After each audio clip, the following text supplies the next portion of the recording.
Buenas tardes. Estamos en la cuarta sección de los diálogos de la Torre del Virrey, en la cual vamos a hablar sobre dos diálogos de Platón, el Hipias Mayor y el Hipias Menor. Se va a hacer cargo de estos diálogos Michael Moreno, que se encargará del Hipias Mayor, y Michael es un aspirante a estudiante de filosofía, se está preparando las pruebas de acceso a la universidad. Y luego Carlos Peñarrocha se encargará del Hipias Menor. Carlos Peñarrocha es estudiante de tercer curso de Historia y bueno, se acerca filosóficamente a la historia y esto le trae hasta Platón. Y vamos a conversar con ellos un poco sobre estos dos diálogos. Yo simplemente a modo de introducción muy breve comentaré que en el orden de Alman que estamos siguiendo para leer los diálogos de Platón, el Hipias Mayor y el Hipias Menor son de los diálogos que se llaman pre-república, por así decirlo, en los que vemos una especie de trayecto intelectual que nos lleva por la vida de Sócrates hasta seguramente la teoría de las ideas y el problema de la justicia. Aquí en estos dos diálogos se tratan muchos temas, de la misma manera que en los diálogos anteriores hablábamos de que Sócrates trataba de alguna manera desmarcarse de la sofística. En estos diálogos no solo se desmarca, sino que entra, por así decirlo, ya en contraposición. Se ve una distancia muy grande entre el discurso de Sócrates y el discurso del sofista, y Sócrates empieza a plantearse los problemas que en diálogos posteriores serán más centrales. En este caso, la belleza, la mentira. Sin mucho más preámbulo, me gustaría dar paso a Michael, que hablará primero. Y una vez más, pues agradecer sobre todo a Ismael y a María por organizar estas sesiones y a la Torre del Virrey, por supuesto.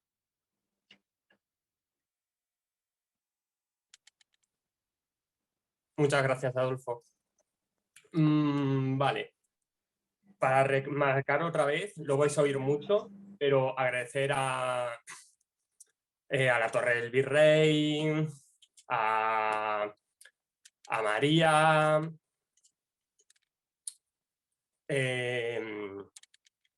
y esto fallo mío, agradecer a todo el mundo y dar inicio con el, según Adman, de acuerdo con él, al quinto texto de Platón, el Hipias Mayor. Quiero empezar por lo que llamo la preconversación, antes de que Sócrates le pregunte sobre la belleza en sí.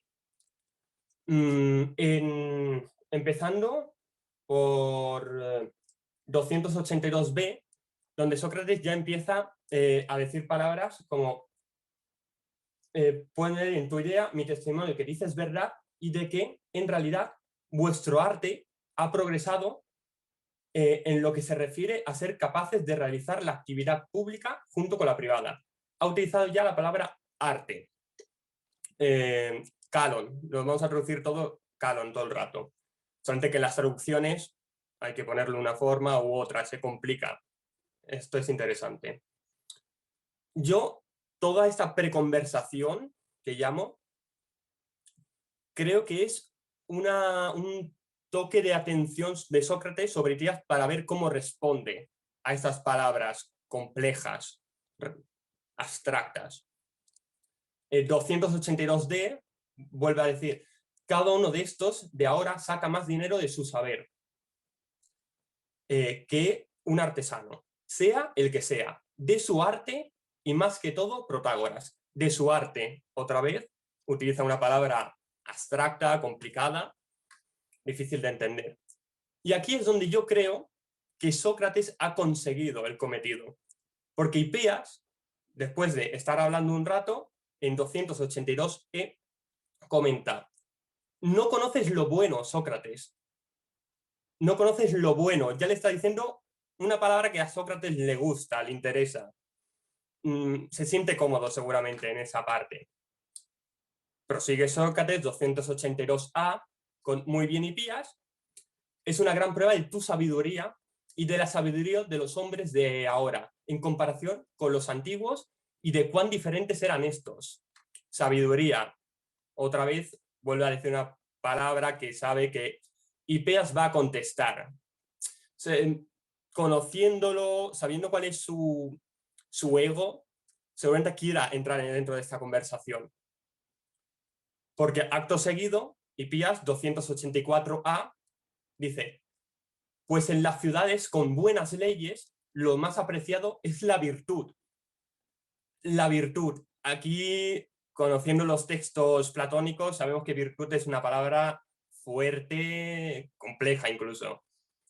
E Hipías se ha atrevido a utilizarla con Sócrates, que creo que ha sido uno de sus, no fallos, porque es lo que Sócrates quería intentar hacer.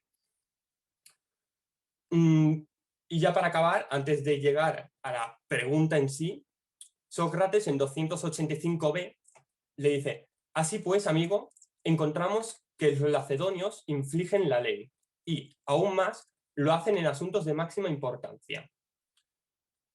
Ellos, que parecen ser lo más respetuosos de la ley, pero por los dioses, Hipías, te alaban y les gusta oír lo que tú expones. ¿Qué es ello? Es, sin duda, lo que tan bellamente sabes, lo referente a los astros y los fenómenos celestes. Aquí suena casi a burla hacia Hipías. Suena a que le está diciendo de, ¿qué será esto tan bueno que tú cuentas? Tan bellamente sabes. Aquí yo creo que Hipías ya, si no ha acabado de darse cuenta, porque parece que no, esta broma no la capta, no sé, o simplemente se molesta y se lo guarda para él, no le hace tanto caso a lo que está diciendo. Siguiendo esto, primero Sócrates hace un juego muy interesante, que es que un protodeimon se extrae de él mismo diciendo, te voy a comentar algo que me dicen, o sea, no es cosa mía, te lo voy a decir a ti para que me enseñes cómo tratar con alguien que me molesta, haciéndome unas preguntas. Yo te las haré a ti para que yo pueda hablar como tú me hablas. Hablarle a él como tú me hablas a mí ahora. Y entonces, en 287D, ya le hace la pregunta, ¿existe lo bello? Y Hipías contesta, existe, ¿cómo lo va a hacer así? Canon dentro de los diálogos platónicos, que le contesten que claro que lo sé, por supuesto. Dentro de lo que considero el ego de los sofistas.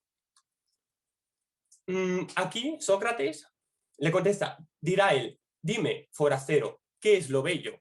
Y Hipías le contesta, ¿acaso el que hace esta pregunta, Sócrates, quiere saber qué es lo bello? Y aquí es donde se separa un poco y no capto muy bien por qué Hipías no lo llega a entender. No, considerando a Hipías a alguien inteligente, pero que a lo mejor no lo es tanto, porque le contesta, Sócrates le dice, no le creo, sino que es lo bello, Hipías. Hipías le contesta, ¿y en qué diferencia una cosa de la otra? ¿En qué se diferencia algo bello de lo bello? Sócrates que le dice, ¿te parece que no hay ninguna diferencia?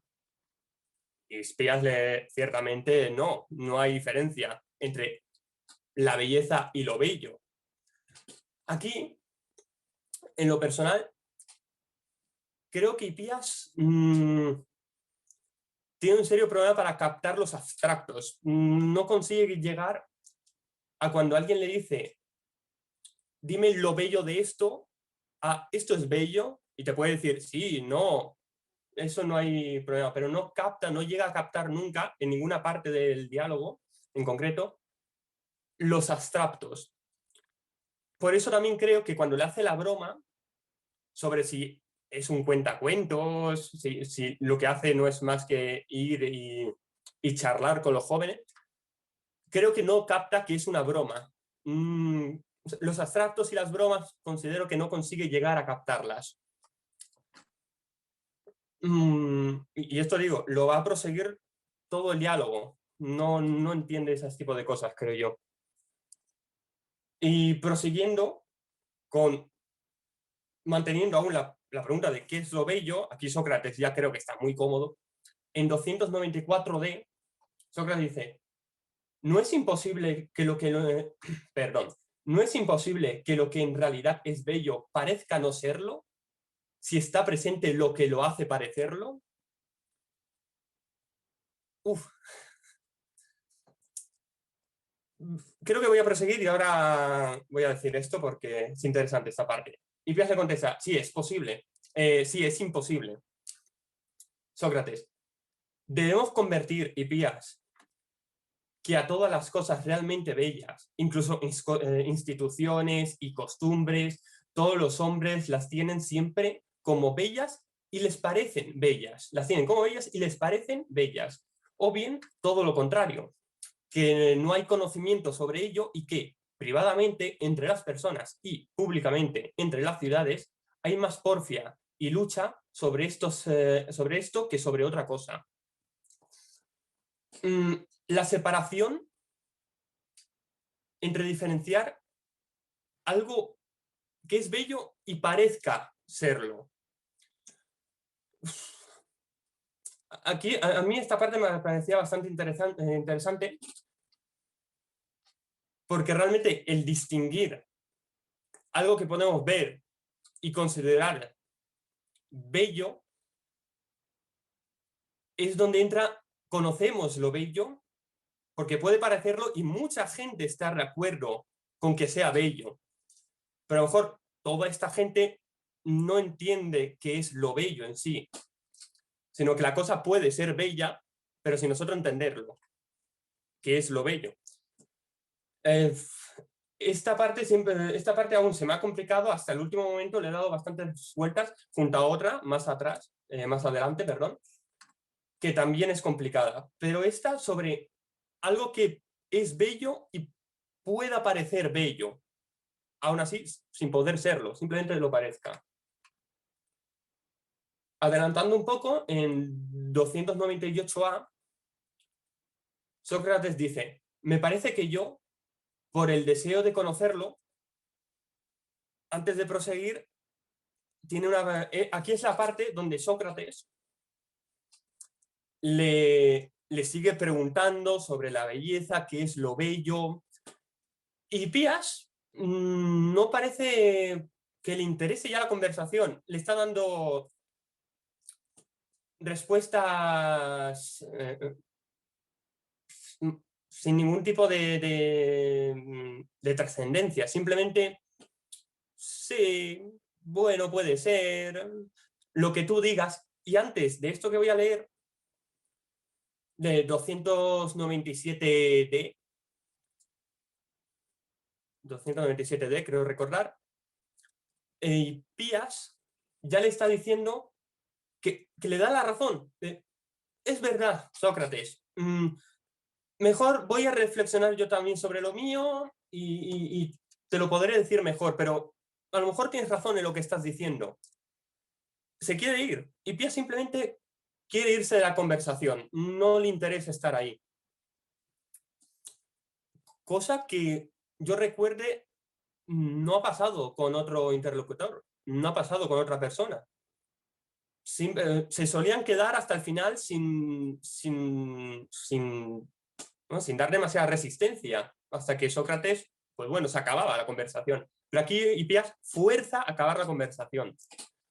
Sócrates no está de acuerdo con esto, y aquí es donde dicen 298A, que me parece que yo, por el deseo de conocerlo, no soy capaz de esperar a que tú reflexiones. Incluso creo que acabo de encontrar una salida. Aquí Sócrates, para seguir la conversación, le va a dar una respuesta. Os he pegado con el micro, perdón. Os he dado una respuesta. Te voy a dar una respuesta a esto. si decimos que es bello lo que nos produce satisfacción, no todos los placeres, sino los producidos por el oído y la vista. ¿Cómo saldremos adelante? Los seres humanos bellos y pías, los colores bellos, las pinturas y las esculturas, que son bellas, nos deleitan al verlo. Los sonidos bellos y toda la música y los discursos y las leyendas nos hacen el mismo efecto.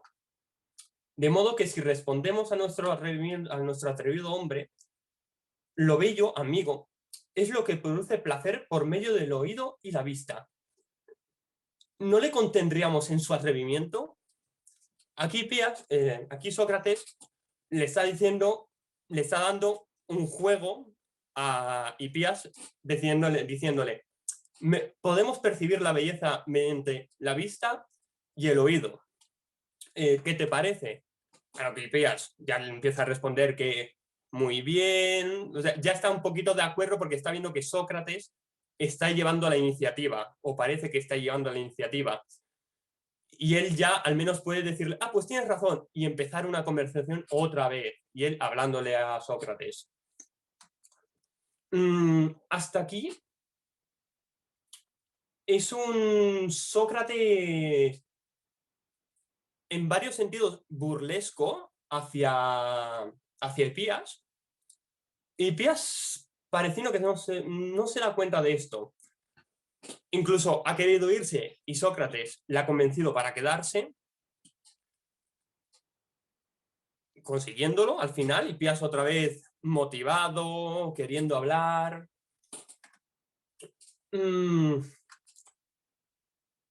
Es una parte que todo hasta aquí es una parte donde parece que Sócrates ha llevado el mando de esto, de la conversación, sin demasiados problemas. Aquí va a venir una parte donde a mí se me complica un poco. A mí se me complica un poquito porque me parece compleja. Pues dice, si bromeo o no, 301A. Hipías dice, si bromeo o no, nadie lo sabrá mejor que tú. Caso de que procures decirme esas ideas que se te aparecen. Resultará evidente que dices algo sin valor. Jamás encontrarás algo que no nos afecte ni a ti ni a mí, y que nos afecte a los dos a la vez. Y Sócrates le contesta, ¿qué dices, Hipías? Quizá tienes razón y yo no comprendo. Escucha muy claramente lo que te quiero decir. Me parece que lo que yo no he experimentado que existe en mí y lo que yo no soy, ni tampoco tú, es posible que eso lo experimentemos los dos. Por otra parte, otras cosas que experimentamos los dos no las experimentamos cada uno de nosotros. Complejo. A mí esta parte la he tenido que releer la primera vez varias veces y no estaba acabando de entender qué se refería Sócrates con esto. Al final acabo entendiendo que si puede una cosa afectar a mí, pero no a la otra persona, y si conjuntamente, o si afecta a la otra persona, pero a mí no, pero sí conjuntamente, o si me afecta a mí, a él no y no conjuntamente, o si no nos afecta a ninguno de los dos, pero sí conjuntamente. Y otras combinaciones más que no voy a decir porque está larga, pero veo muchas combinaciones en esa frase. Aquí Hipías le contesta, parece que dices cosas prodigiosas. A mí también. Sócrates, más aún las que decías hace un rato. Reflexiona, si los dos somos juntos, ¿no lo seríamos cada uno de nosotros? Sin justo cada uno, ¿no lo seríamos ambos? Si somos de buena salud, ¿no lo sería cada uno? Si cada uno de nosotros estuviera enfermo, herido, golpeado o afectado por cualquier cosa, ¿no experimentaríamos también los dos eso mismo? Aún más, si los dos fuéramos de oro, de plata o de marfil, y si lo prefieres, si fuéramos nobles o sabios o con derecho a honores, o viejos o jóvenes, o de otras condiciones humanas cualesquiera? ¿Acaso no es una gran necesidad el que seamos eso cada uno de nosotros? Aquí entiendo que Hipías le está diciendo que somos lo que somos. O sea, nos va a afectar lo que nos afecte y no tanto si a ti te afecta, a mí no, nos afecta a los dos. Creo que no es tan abstracto, no llega a ese abstracto que ha llegado Sócrates antes. Aquí Sócrates, de todas formas, lo mismo, no sé si porque lo he entendido mal, si es simplemente porque quiere seguir una conversación, no lo sé, le dice, sin duda ninguna. Y Hipías le dice, en efecto, Sócrates, tú no examinas el conjunto de las cosas, ni tampoco esos con los que tú acostumbras a dialogar. Aisláis lo bello o cualquier otra cosa y os echáis sobre ello haciendo en las conversaciones obra desesperanzadora. Por ello, se os escapan inadvertidamente tan grandes y perennes objetos de la realidad. Ahora se te ha pasado por alto algo tan importante como creer que existe algún accidente o entidad que pertenezca a dos seres, pero no a cada uno de ellos. O, a la inversa, que pertenezca a cada uno, pero no a los dos. Tan irracional, irreflexiva, simple e ininteligible es vuestra situación, acaba, al menos a mi parecer, a insultar a Sócrates como ha querido. Me parece un insulto directo hacia Sócrates. Irracional, no es reflexivo, es simple e ininteligible. Toda esta parte, sobre todo la primera parte, que a mí es la que he puesto aquí porque se me complica mucho, y luego ese cambio de razonamiento por parte de Sócrates, seguramente para seguir dándole conversación a Hipías, me parece que llega a un buen nivel de metafísica y que lo rompe Hipías, que intenta romperlo, intenta hacerlo mucho más material y tenerlo aquí.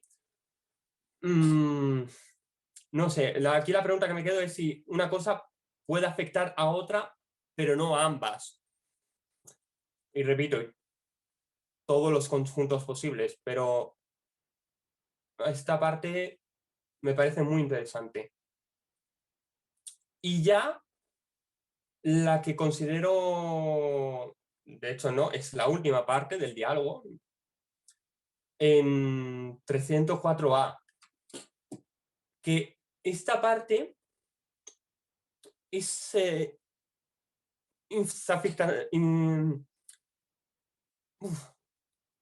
no satisface a nadie, no es difícil de digerir porque se queda abierto a diálogo, no finaliza. Que hay muchos diálogos, los anteriores, donde parece que se da algo por entendido al final, hay una conclusión dentro que cabe. Hay una pequeña conclusión, pero a mí aquí me parece que no. 304A, Hipías. Pues sinceramente, Sócrates, ¿qué crees tú que son todas esas palabras? Son raspaduras y fragmentos de una conversación. Como decía hace un rato, partidas en trozos, lo que decía anteriormente. Pero lo bello y digno de estimación es ser capaz de ofrecer un discurso adecuado y bello ante un tribunal o ante el consejo o cualquier otra magistratura. Material, muy material. O sea, no hay una abstracción ahí. En la que se produce el debate. Convencer y retirarse llevando no estas minidades, sino el mayor premio. La salvación de uno mismo. Aquí, esto es curioso, la salvación de uno mismo. La de sus propios bienes y la de los amigos. A esto hay que consagrarse mandando a paseo todas esas insignificancias, a fin de no parecer muy necio, al estar metido, como ahora, en tonterías y vaciedades. Para Hipías, la conversación que han tenido era vacía y una tontería. otra vez parece insultante lo que está diciendo Hipías hacia Sócrates. Y esto es lo último que se sabe que Hipías dijo en esta conversación, seguramente antes de irse a trabajar y ganar más dinero.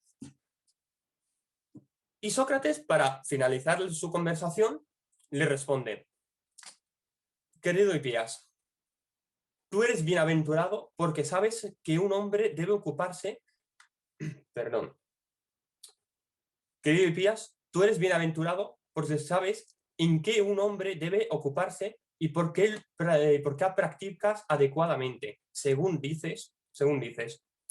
De mí, según parece, se ha apoderado un extraño destino y voy errando siempre en continua incertidumbre. Y cuando yo os muestro mi necesidad a vosotros, los sabios, apenas he terminado de hablarme, me insultáis con vuestras palabras. Decís lo que tú dices ahora, que me ocupo de cosas inútiles, mínimas y dignas de nada. Por otra parte, cuando convencido por vosotros, digo lo mismo que vosotros, que es mucho mejor ser capaz de ofrecer un discurso adecuado y bello y conseguir algo ante un tribunal o en cualquier otra asamblea, entonces oigo todos esos insultos de otra persona de aquí y de este hombre que continuamente me refuta. Este señor, ese protodeimon que llamamos, ese protodeimon que empieza diciendo Sócrates al principio de este texto, que todo el rato le está refutando y le está haciendo preguntas. Es precisamente un familiar muy próximo y vive en mi casa. En efecto, en cuanto entro en casa y me oye decir esto, me pregunta si no me da vergüenza atreverme a hablar de ocupaciones bellas y ser refutado manifiestamente acerca de lo bello, porque ni siquiera sé qué es realmente lo bello. Todo el diálogo casi resumido aquí. Todo el diálogo aquí. En verdad, me dice él, ¿cómo vas tú a saber si un discurso está hecho bellamente o no? U otra cosa cualquiera, si ignoras lo bello. Y cuando te encuentras en esta ignorancia, ¿crees tú que vale más la vida que la muerte? Me sucede aquí también, me parece una buena referencia a posteriores diálogos, y cuando te encuentras con esta ignorancia, ¿crees tú que vale más la vida que la muerte? También me parece muy curiosa. La anterior y esta frase me parecen muy curiosas. Me sucede, como digo, recibir a la vez vuestros insultos y reproches, y los de él. Pero quizá es necesario soportar todo esto. No hay nada extraño en que esto pueda serme provechoso. Ciertamente, Hipías, me parece que me ha sido beneficiosa la conversación con uno y otros de vosotros. Creo que entiendo el sentido del proverbio que dice, lo bello es difícil. De aquí quiero coger las dos partes que creo que son las más interesantes, donde útiles, aquí. La anterior, sobre la ignorancia, el no saber, el de, vale la pena saber las cosas o no vale la pena. ¿Hasta cuánto tendría yo que estudiar para esto? Y la última de dar la vida. Antes que ignorante, dar la vida por aprender. Prefiero aprender a ser ignorante. Creo yo que casi haciendo una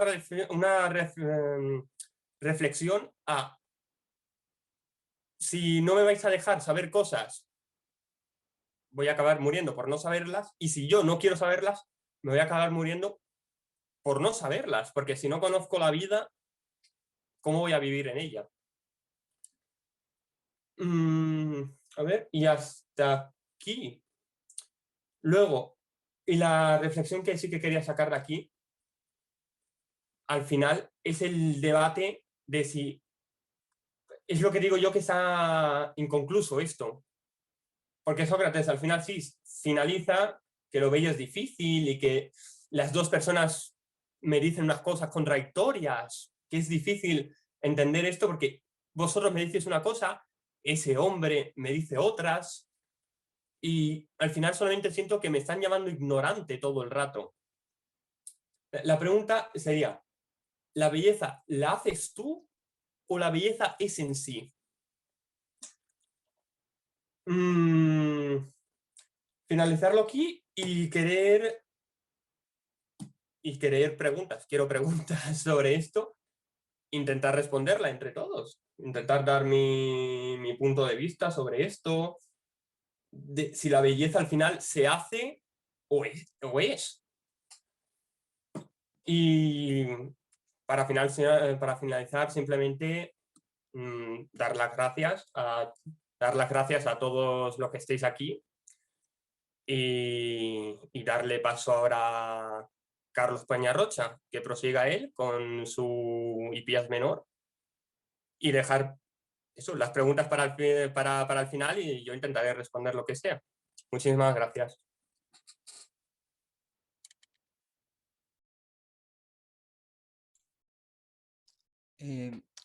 Sí, sigo yo. Para empezar, buenas tardes a todos y en primer lugar quería agradecer a Ismael y a María por invitarnos a participar esta tarde. Voy a tratar el Hipías menor y yendo al texto para poder dejar un espacio para poder hacer preguntas. Quería empezar a exponer una primera lectura del texto y para empezar quería empezar comentando un poco del contexto anterior al Hipías, puesto que el contexto del mismo, del diálogo, empieza en una de las ponencias en las que Hipías está hablando de la Ilíada y de la Odisea, disculpa.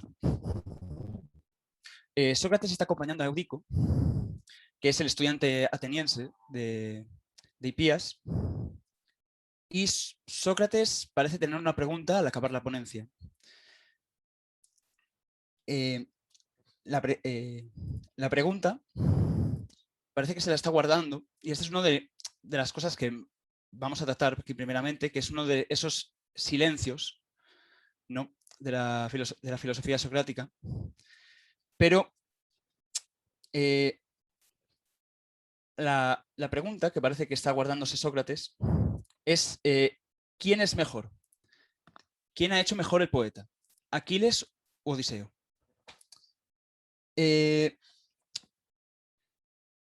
Hipías responde que el poeta ha hecho valeroso a Aquiles, astuto a Odiseo y sabio a Néstor.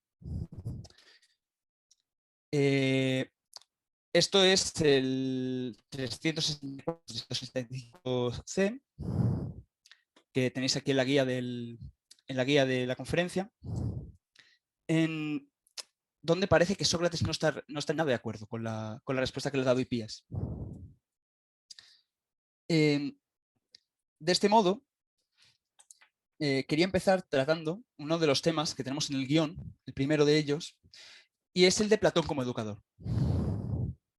Siguiendo el orden de Altmann, estos textos están ubicados tras el Erastai y el Alcibíades, tanto el menor y el mayor.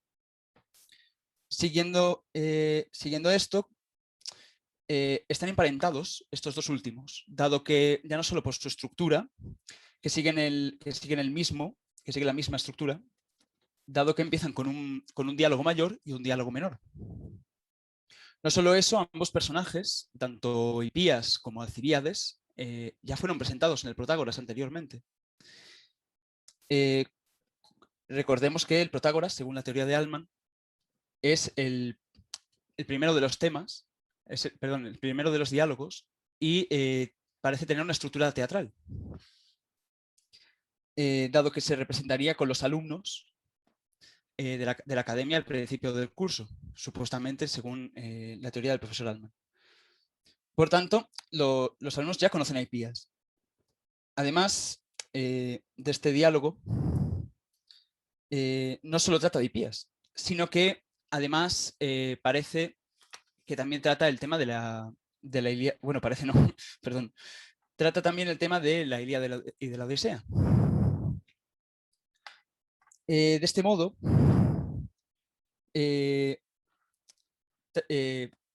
quiero hacer una pequeña relación entre los temas que propone el Protágoras, dado que con esta respuesta vaga que le da Hipías a Sócrates sobre las virtudes, no sobre las virtudes de los héroes, sobre la astucia en el caso de Odiseo, la valentía en el caso de Aquiles y la sabiduría en el caso de Néstor, todas las virtudes en sí ya las hemos visto en el Protágoras, ya ha adelantado en cierta medida el tema del que va a hablar. Sin embargo, Altman propone que los temas homéricos, como por ejemplo también ocurrirán en el guión más adelante, por lo tanto tendríamos propuestos ya como una especie de diálogo de transición en el que empiezan con Protágoras, siguen con los Alcibíades y continúan con el Erastai o los amantes rivales, pasan por el Hipías menor y el Hipías mayor primero y luego el Hipías menor y concluyen con el Ión, ¿no? Estos primeros, hasta pasando el tema de la Ilíada y de la Odisea. Donde para terminar este primer punto, en el Ión Sócrates discute con un rapsoda sobre cómo se representan las rapsodias, donde hace hincapié en el tema homérico. Creo, más allá del orden de Altman, que con el que estamos de acuerdo, tanto Michael como yo, que aquí entra la figura de Platón como el educador de la academia, pues en la misma trataría ambos poemas homéricos con sus alumnos. Pero, ¿cuál es la finalidad del texto dentro del orden platónico? Esto me gustaría hablarlo más adelante. Para seguir con el guión propuesto, Sócrates en el 364-365, volvemos a esta pregunta que le había formulado Sócrates e Hipías ha respondido de forma vaga. Sócrates ha preguntado quién entre Aquiles y Odiseo ha sido mejor creado por el poeta. E Hipías ha respondido que Odiseo es astuto, Aquiles valeroso y Néstor sabio. Retomamos el diálogo desde aquí, dado que Sócrates no está de acuerdo, pues ve que Aquiles también es astuto. Sin embargo, Hipías no solo va contra esto, sino que dice que Odiseo es un mentiroso, pues el hombre astuto es el hombre mentiroso. Uno de los puntos más curiosos de esta conversación es que ha comenzado versando sobre quién ha sido mejor creado y ahora parece haber elegido la astucia. Recordemos que según Hipías la astucia es la mentira, para valorar a ambos héroes. Ambos dialogantes llegan pasamos al 366B, 367B. Ambos dialogantes llegan a compartir que aquel hábil para la mentira ha de ser capaz de saber mentir y saber la verdad. Como aquí que pone, dice Sócrates, ¿acaso eres el más hábil y el más capaz solamente? ¿O también el mejor en lo que eres el más capaz y el más hábil en el cálculo? Hipías responde que también el mejor, Sócrates. Tú podrías decir la verdad sobre esto con la mayor capacidad, ¿no es así? Hipías responde, así lo pienso. Sócrates dice, y la mentira acerca de estas mismas cosas, la mentira acerca de estas mismas cosas Respóndeme, Hipías, honrada y generosamente, como hasta ahora. Si alguien te pregunta cuánto dan 700 por 3, ¿serías tú el que mintiera con más precisión y mantuviera la mentira sobre este punto si quisieras mentir y no responder nunca la verdad? ¿O bien sería el ignorante en cuentas el que, si lo quisiera, podría mentir mejor que tú? ¿No es más cierto que el ignorante, aun queriendo decir la mentira, muchas veces diría por azar la verdad involuntariamente? A causa de no saber, y que tú, en cambio, que eres sabio, si quisieras mentir, ¿mentirías siempre del mismo modo? Hipías responde, así es, como tú dices. El mentiroso es mentiroso respecto a las otras cosas, pero no respecto al número. ¿Y no podría decir mentira al calcular? Responde Sócrates. Y a esto sigue Hipías diciéndole también por Zeus respecto al número. Por tanto, pongamos este supuesto, Hipías, que un hombre puede ser mentiroso respecto al cálculo y al número. Por ende, ambos dialogantes parecen que caen en una persona puede mentir y sin embargo no hacerlo voluntariamente. Sin embargo, el hábil para la mentira ha de ser el que sepa acerca de este tema, es decir, la verdad. Ejemplo de esto es cuando Sócrates dice que Hipías, por ser excelente en el cálculo, puede decir la verdad y solo cuando es mentira, por lo tanto, y solo cuando es mentira, y sabe cuándo es mentira. Por lo tanto, el mentiroso, que aquí en este texto, en el texto en griego, pone phronesis, que sería malicia con inteligencia. Por lo tanto, el mentiroso, o en este caso astuto, según Hipías, sería aquel que miente, pero con inteligencia. Es por tanto el capaz, aquí dicho dunatoi en griego, de decir mentiras, porque sabe la verdad. Una vez sabemos quién es el docto en la mentira, tratamos el siguiente tema respecto a los héroes, que está en el guión. Respecto a los héroes, Aquiles es simple y Odiseo es falso, según Hipías. Sin embargo, Odiseo y Aquiles son igual de astutos. Pues, y pasamos a 369-370, Aquiles se muestra mentiroso. Pues como dice Sócrates, Aquiles dice que va a dejar el Troya y va a coger sus naves y va a volver de vuelta a Ptía. Sin embargo, no se va. Volviendo a la respuesta de Hipías, que ha iniciado el diálogo, Odiseo, el astuto, Aquiles el valeroso y Néstor el sabio. Sin embargo, se hace una división de astucia y valentía. Se valora a los dos héroes en cuanto a astutos y mentirosos. Esa es una de las aparentes sinsentidos de este diálogo. Y es que, ¿cómo va a ser mentiroso supuestamente un héroe? Así pues, si admitimos que la astucia es mentira, ambos héroes serían falsos. Sin embargo, no dudamos de la capacidad de Néstor para ser sabio. Dejo esto de Néstor un momento, porque en el pasaje 1025 de la Metafísica de Aristóteles se menciona a Hipías y se dice que en el engaño no se es capaz, sino que se elige. Es una elección. Por lo tanto, ambos seres eligen ser astutos y por lo tanto falsos. Si seguimos la idea de Hipías de que el hombre es astuto, del astuto es mentiroso, por lo tanto hay que elegir ser mentiroso. Entonces, ¿quién es mejor? Yo personalmente creo que ambos. Odiseo y Aquiles son la misma persona, como bien dice en el texto también Sócrates. Son iguales ambos héroes porque son capaces de mentir y eligen mentir de forma voluntaria. Eligen la mentira, pero son capaces de mentir porque también saben la verdad. Por lo tanto, ambos son astutos. Y por lo tanto también los más capaces. Eso sería la astucia, en cierto modo, según lo que saco del texto. Astucia es elegir la mentira sabiendo la verdad, supuestamente, por las palabras que dejan ambos dialogantes. Sin embargo, Néstor al no elegir mentir, pues en el propio texto, tanto en la Ilíada como en la Odisea, no recurre a la mentira, sino que es sabio. Y no se duda de ello en ningún momento en este diálogo. Quiero añadir que según el texto de Historia de la Filosofía de Guthrie, se dice que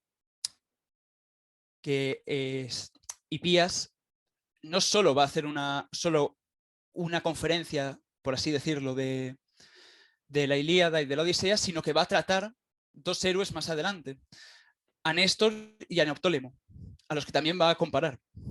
Por lo tanto, se saca, por así decirlo,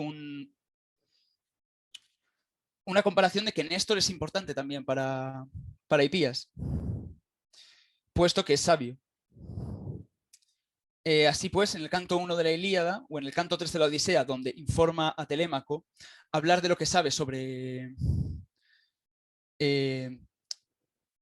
Odiseo y su regreso, no le miente. Es más, duda de las palabras de Telémaco porque quiere saber si es verdad, que es el hijo de Odiseo. Así pues, de este modo, sacamos la conclusión de que Aquiles y Odiseo son astutos. No son mejores o peores entre sí. Homero no los ha hecho mejores o peores. Simplemente son de semejante condición. Pero Néstor no cabe dudas de que es sabio, y esto no se pone en duda en ningún momento. Me parece curioso tratar a los tres héroes, dado que es la respuesta que da Hipías, cuando mete a Néstor, un poco por así decirlo, de la nada, dado que la respuesta que pide Sócrates es sobre Odiseo y sobre Aquiles. Para ir terminando, en esta charla sobre me gustaría charlar sobre quién es aquel que conoce la verdad. Si ha de ser el mejor mentiroso. De modo que pone ejemplos de modo que se ponen ejemplos en el diálogo, como que el atleta que pierde voluntariamente es mejor que el que gana involuntariamente. Esto está en el 370, en el 300, perdón, el 169, 370, no, perdón, en el 371, 372, disculpad, en el que dice que la gente que sepa de números, perdón, donde dice que la persona que es atleta, el atleta que pierde voluntariamente es mejor que el que gana involuntariamente. Pero esto lleva a preguntar a Sócrates si aquel que obra con injusticia involuntariamente es el hombre bueno, y si aquel que obra con justicia involuntariamente sería el hombre malo. Con esto llegamos al 366b, 336c, y a pesar de que es el final del diálogo, me gustaría tratar una pequeña cosa, y es que ambos dialogantes son incapaces de admitir esto último. No se ponen de acuerdo si es el hombre que actúa con injusticia el hombre que actúa con injusticia voluntariamente es el hombre bueno. No se ponen de acuerdo, son incapaces de decirlo. Por lo tanto, esta es una de las múltiples y evidentes absurdos que se encuentran en este diálogo. ¿Cómo va a estar de acuerdo Sócrates con que el hombre injusto es bueno? En este mismo párrafo, en este mismo punto, en el 366b, 366c, encontramos que quien peca voluntariamente, en esta parte de Sócrates, que dice: no es un hombre bueno el que tiene un alma buena y es malo el que la tiene mala. Sí, responde Hipías. Luego, es propio del hombre bueno cometer injusticia voluntariamente y del malo hacerlo involuntariamente. Si en efecto el hombre bueno no tiene un alma buena. Hipías responde: pero ciertamente la tiene. Sócrates dice: luego, el que comete errores voluntariamente y hace cosas malas e injustas, Hipías, si este hombre existe, no puede ser otro que el hombre bueno. Hipías responde a esto con: no me es posible admitir eso, Sócrates. Tampoco yo puedo admitirlo, Hipías, pero necesariamente nos resulta así ahora según nuestro razonamiento. Pero como decía antes, yo ando vacilante de un lado a otro respecto a estas cosas y nunca tengo la misma opinión. Y no es nada extraño que ande vacilante yo y cualquier otro hombre inexperto. Pero que también vosotros, los sabios, vaciléis, esto es ya tremendo para nosotros, que ni siquiera, dirigiéndonos a vosotros, vamos a cesar en nuestra vacilación. Con esto, parece que Sócrates duda si acaso un hombre justo puede cometer injusticia, pero creo que no es así. Ese si existe, si este hombre existe, que dice en su interlocución Sócrates, duda de si un hombre justo puede cometer injusticia, pero si existe un hombre es un peligroso matiz que reniega la existencia de dicho sujeto. Me parece que da por sentado que no existe. No existe hombre justo si aquel que comete injusticia, perdón, no existe hombre justo si es aquel que comete injusticia. Pues, pues si este es el mismo Sócrates que en el Critón luego veremos que dice semejantes cosas sobre la justicia, que prefiere morir siendo ajusticiado por el pueblo y afrontar su decisión, ¿cómo va a ser este el que prefiera a un hombre que comete injusticia involuntariamente? Perdón, que la comete voluntariamente. Entonces, ¿para qué sirve este texto si estamos en una aparente aporía en la que no hay solución? Pues creo que la verdad se encuentra en la última interlocución del diálogo, en la que Sócrates se llama a sí mismo inexperto. En ese tampoco yo puedo admitirlo, Hipías, pero necesariamente nos resulta así ahora según nuestro razonamiento. Pero como decía antes, yo ando vacilante de un lado a otro respecto a estas cosas y nunca tengo la misma opinión. Y no es nada extraño que ande vacilante yo y cualquier otro hombre inexperto. Pero que también vosotros, los sabios, vaciléis, esto ya es tremendo para nosotros, que ni siquiera dirigiéndonos a vosotros vamos a cesar en nuestra vacilación. Así pues, él no sabe y no dice la verdad, no sabe una cosa y la pregunta, como es el caso de no sabe si el hombre, no sabes quién está hecho mejor por el poeta y se lo pregunta a Hipías, que supuestamente sabe más. Hipías, que se jactaba de saber acerca de la Ilíada y de la Odisea, ha creado a partir de una respuesta que no ha sabido contestar toda una serie de sinsentidos que ha puesto en pie, que ha dado pie a este diálogo. Así pues, Hipías ha mentido sin saber y ha procedido involuntariamente, mientras que Sócrates ha afirmado no saber y ni tan siquiera le ha resuelto la duda a Sócrates. Creo que esto se debe, en cierto modo, a que la sabiduría mnemotécnica de Hipías queda puesta en duda, dado que Hipías, que se jacta de saber tanto, ha caído en la propia trampa de Sócrates y ha quedado como una persona que no sabe contestar a una pregunta y que no sabe no sabe qué es la verdad. Ha mentido involuntariamente, dado que no sabe tanto de la Ilíada y de la Odisea como parece en un principio. Con esto concluye mi intervención. Muchas gracias por escuchar. Y gracias, como había dicho antes, a María y a Ismael por habernos ofrecido esta oportunidad. Gracias.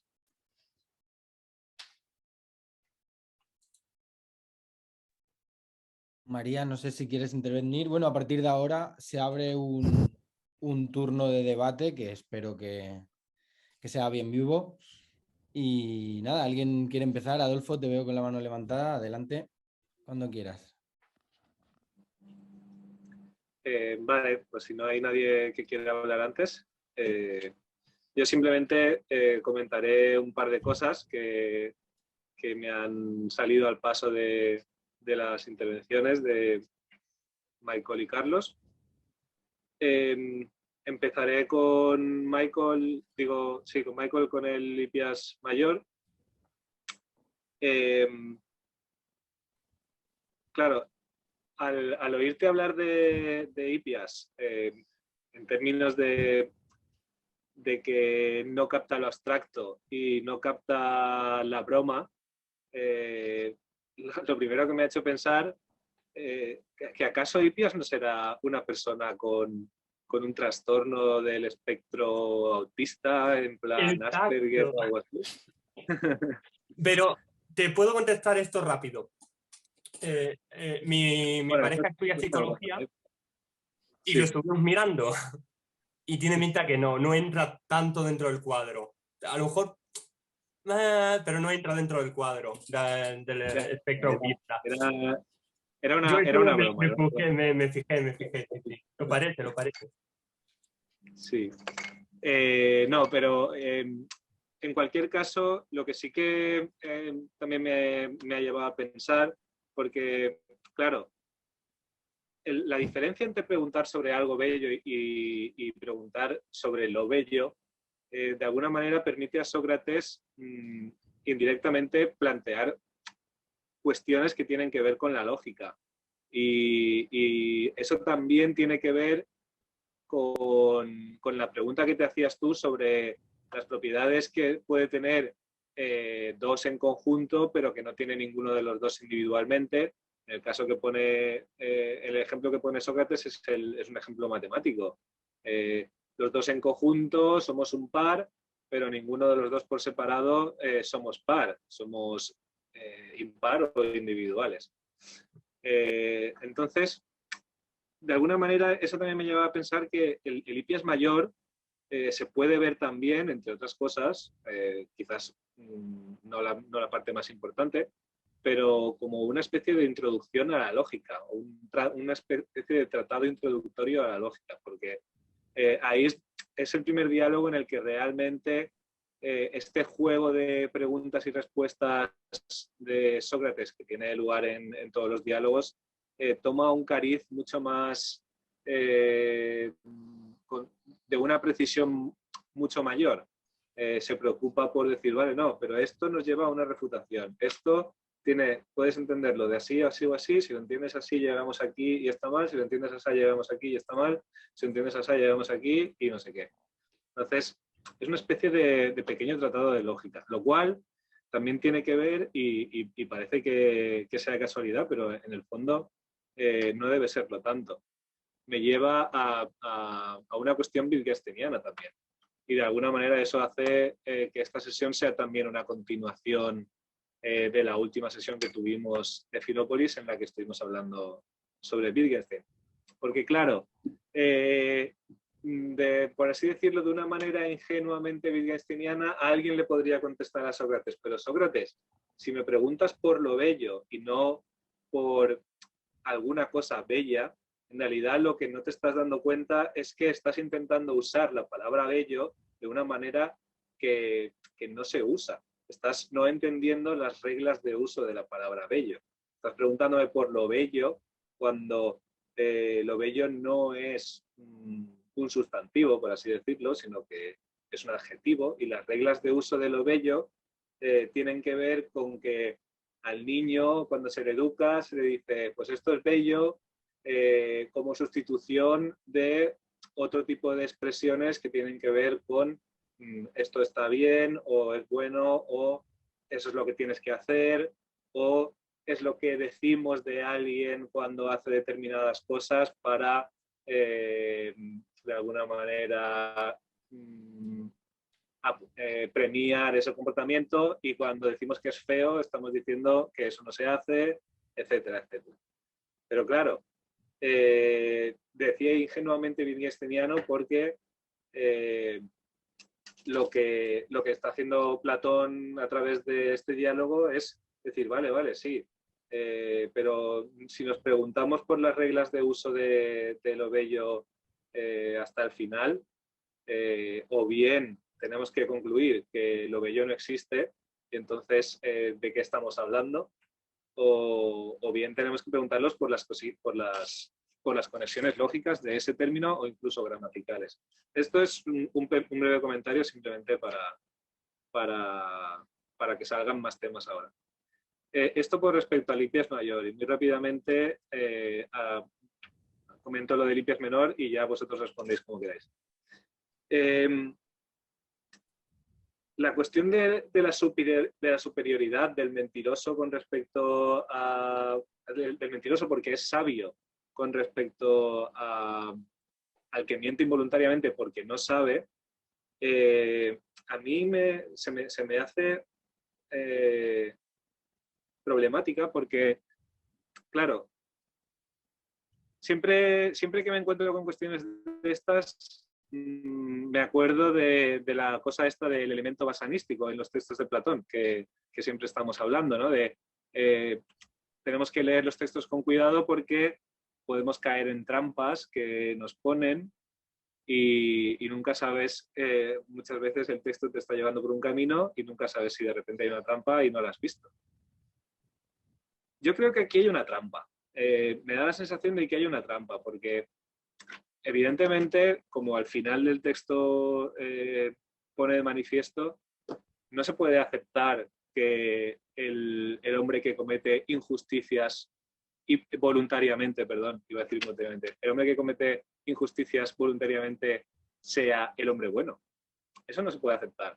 Entonces, ¿dónde está la trampa? Yo creo que el problema aquí es que lo que intenta poner de manifiesto Sócrates es que el discurso de Hipias,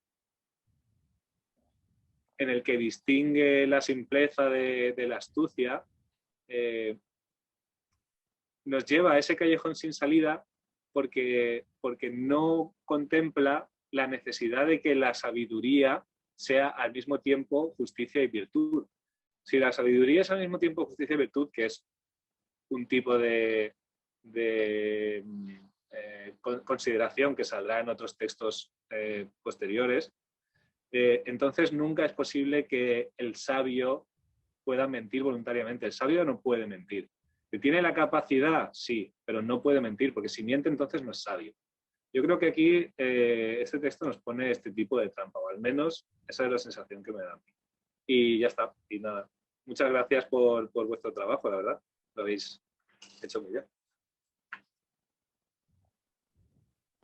Jorge y después Fernando, por ese orden.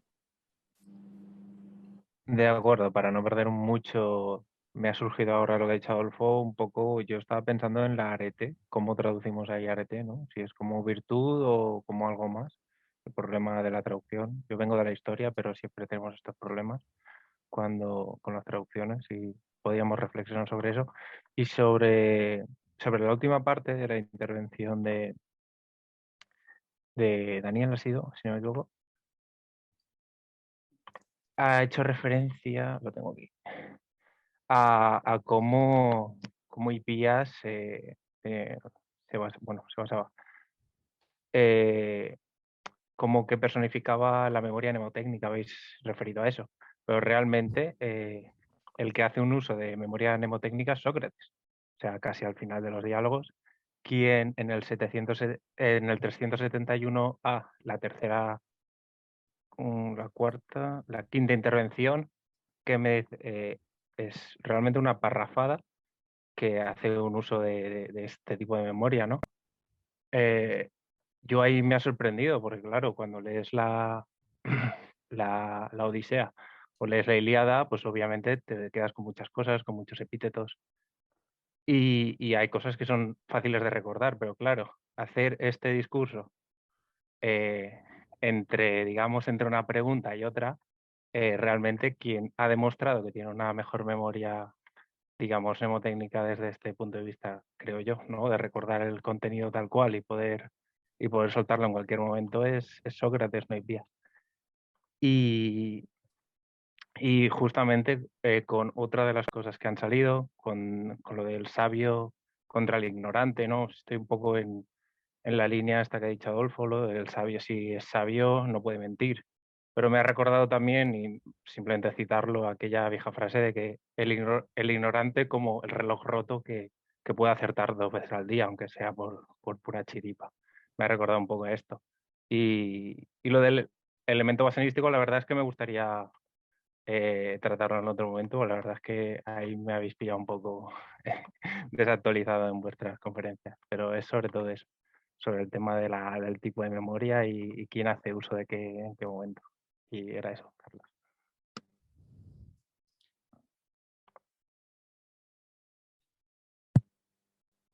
que estaba pensando que si queréis responder o comentar algo al respecto de lo que ya han dicho antes de que hablemos todos porque no se amontone la faena.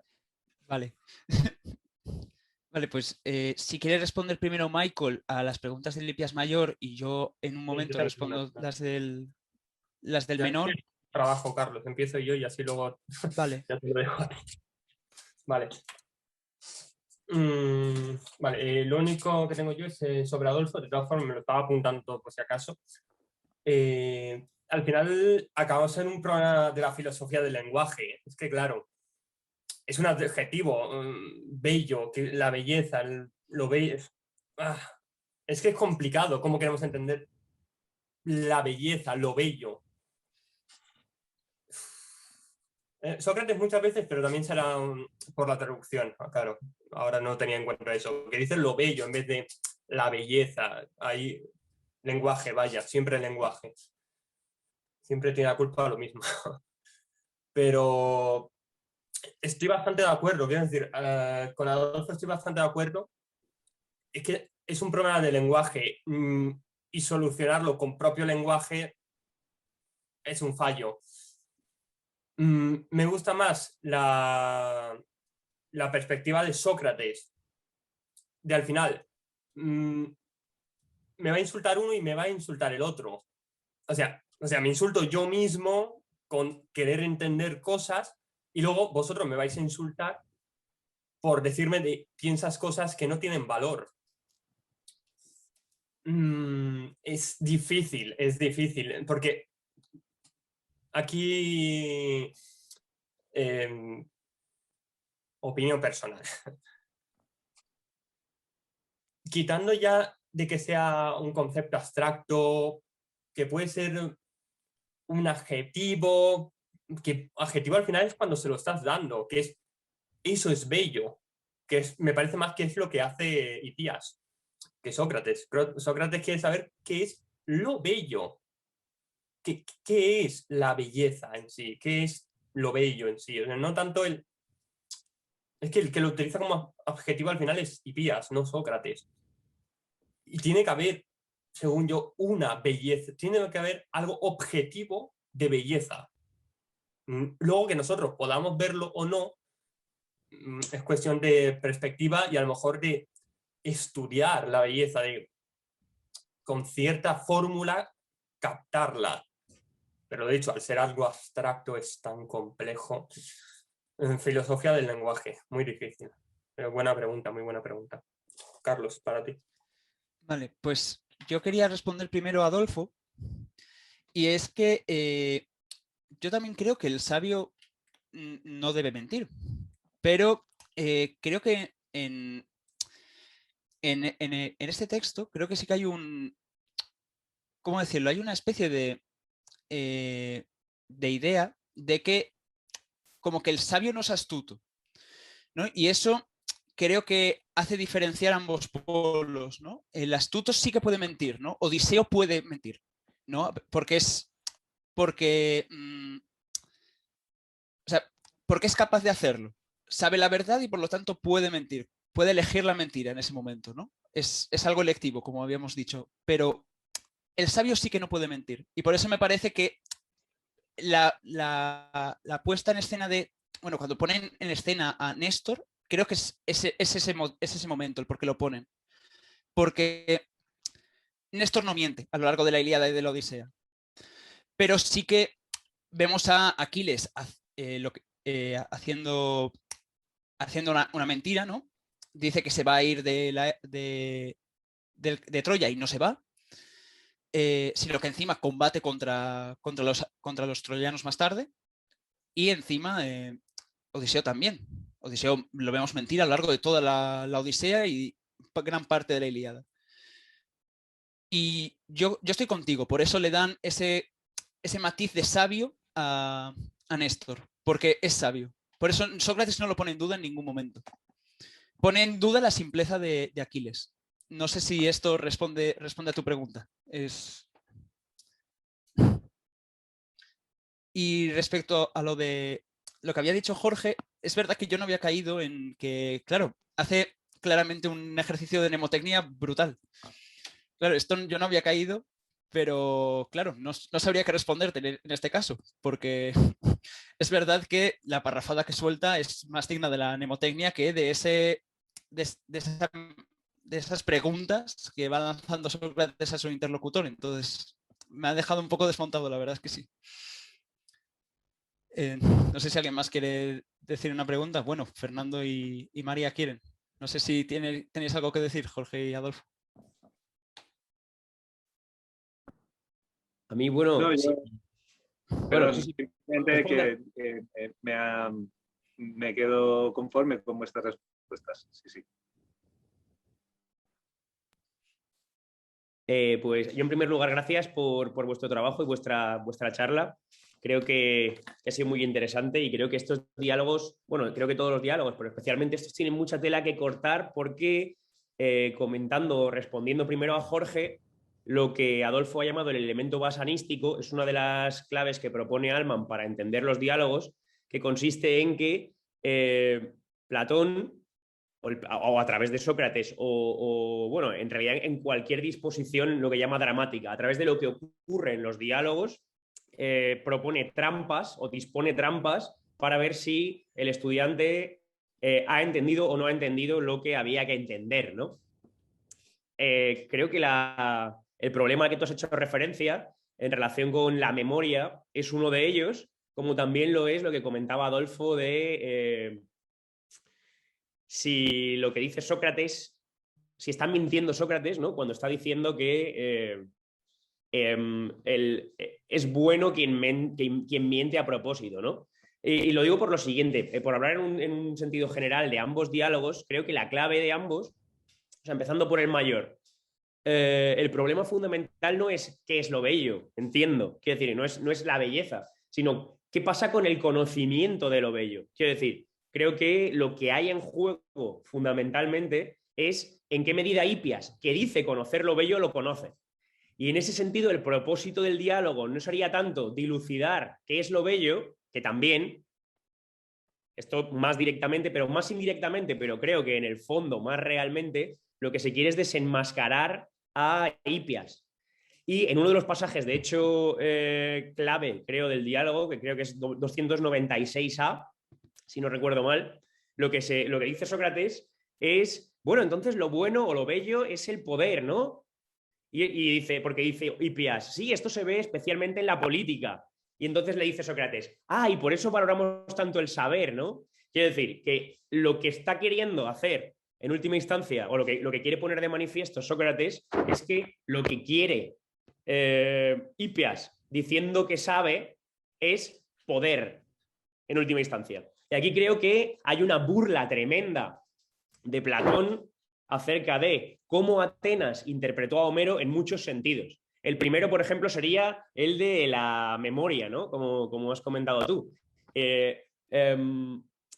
Podríamos decir, Hipias considera que ha entendido muy bien a Homero y por eso ha prestado tanta atención a las musas, ¿no? Que son hijas de la memoria.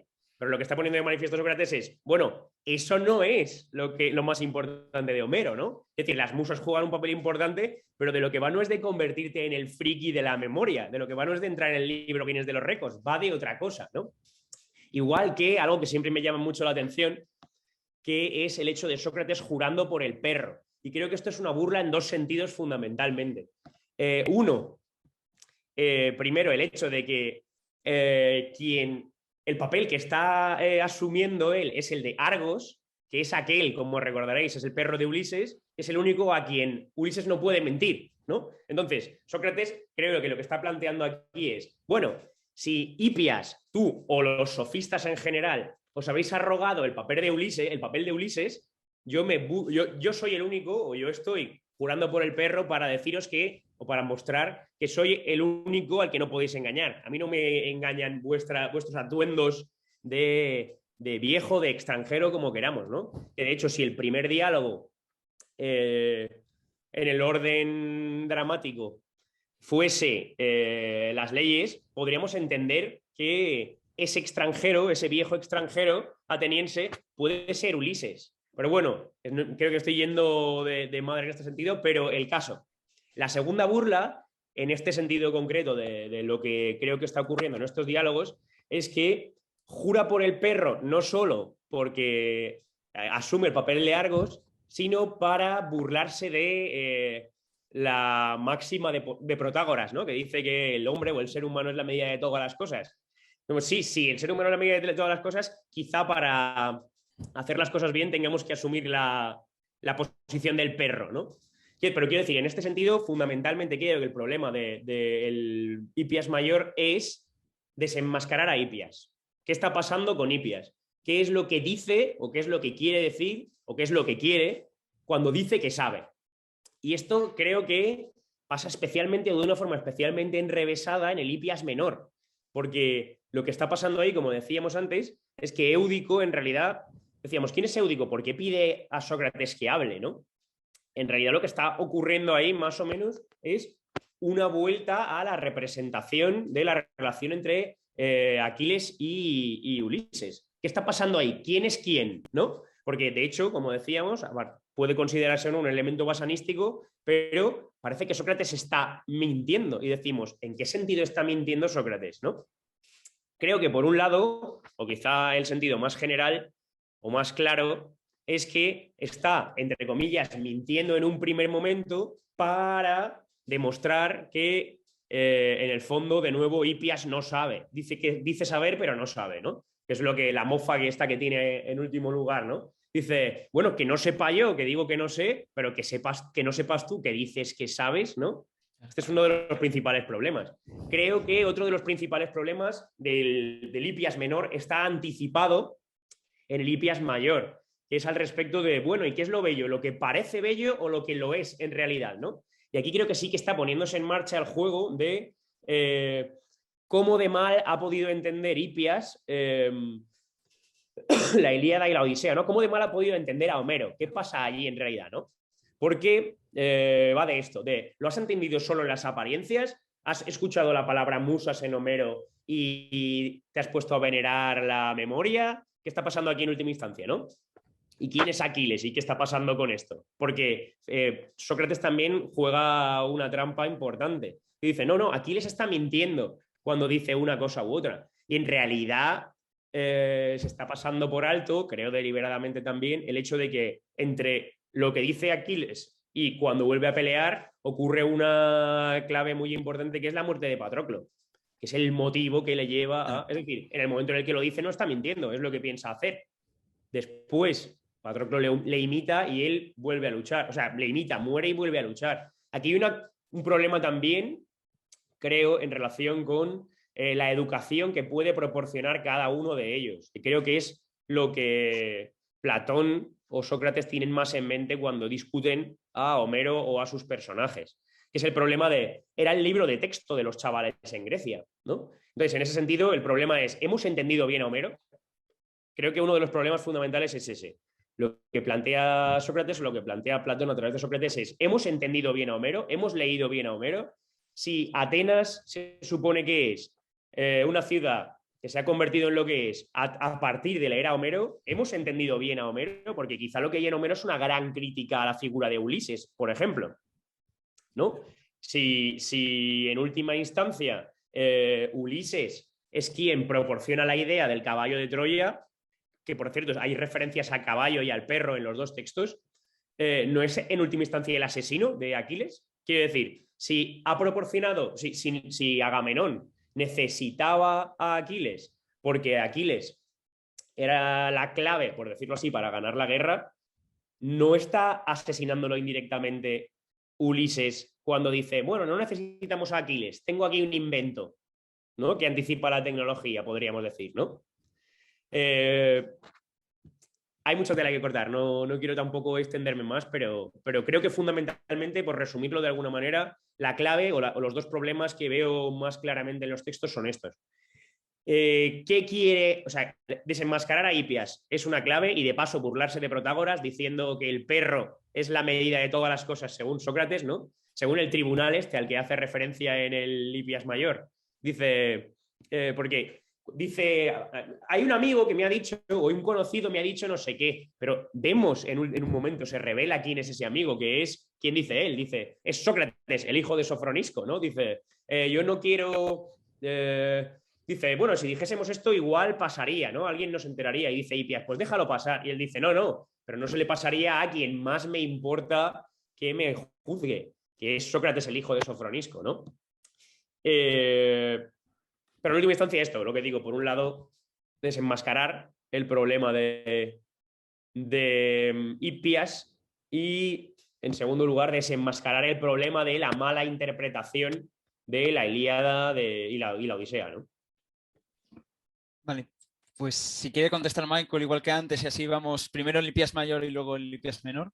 Sí, no, solamente que es cierto que en eso, 196A, Sócrates dice, muy bien, por los dioses. Hipias, ¿acaso por esto la sabiduría es lo más bello y la ignorancia lo más feo? Claro, ahora mismo acaba de hacerse una referencia interna a... Te estoy intentando desenmascarar. O sea, tú eres ignorante realmente. Sobre todo por la afirmación anterior, ¿no? Cuando Hipias ha dicho el poder es lo mejor, bueno, o Sócrates creo que le ha provocado y Hipias dice ahí, el poder es lo mejor y esto se ve especialmente en la política. Sí. Entre los políticos y en sus propias ciudades. Sí. El poder es lo más feo. Ningún poder es lo más feo. Sí. Es que esa parte es muy interesante, es cierto. Lo que sí te iba a preguntar es si sabías dónde estaba lo del perro, pero al final me lo has dicho. Porque no me sonaba. Digo, uy, perro, veo. Digo, esto, o sea, no me venía. Pero sí. A ver, poco más, quiero decir. Es cierto. O sea, estoy de acuerdo. Ya, es que realmente no sé. Sí, obviamente sobre la belleza parece el tema central, pero todos los textos platónicos al final parecen una cosa al principio, pero tienen muchas detrás. Pero sí que me parece muy cierto que casi diría que el principal, incluso por delante de la belleza es como, entre comillas, el adorno del texto para hablar sobre ello, pero sí que es desenmascarar a los falsos sabios. Se me ha hecho... esas reflexiones, estas preguntas se me han hecho muy curiosas, se me han hecho muy buenas, de hecho. Me ha gustado muchísimo. Carlos, si quieres tú, porque Sí, yo... yo quería contestar que muchas gracias por decirlo de la malinterpretación de los textos de Homero, porque me ha parecido una cosa muy interesante porque, claro, yo pensaba que de verdad como que Hipías estaba intentando justificar que Ulises Ulises es astuto y por lo tanto mentiroso y que Aquiles era simple y lo estaba haciendo todo bien.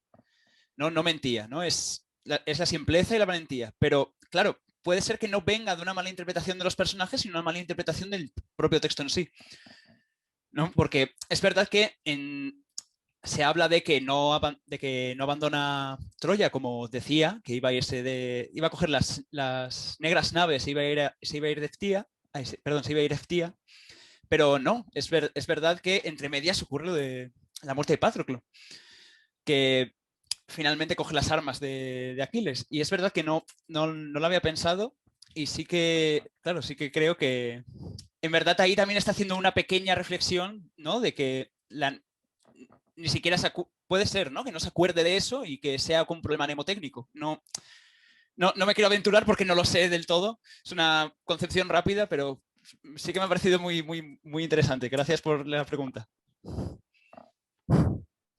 Bueno, creo que estaba María antes, si quiere.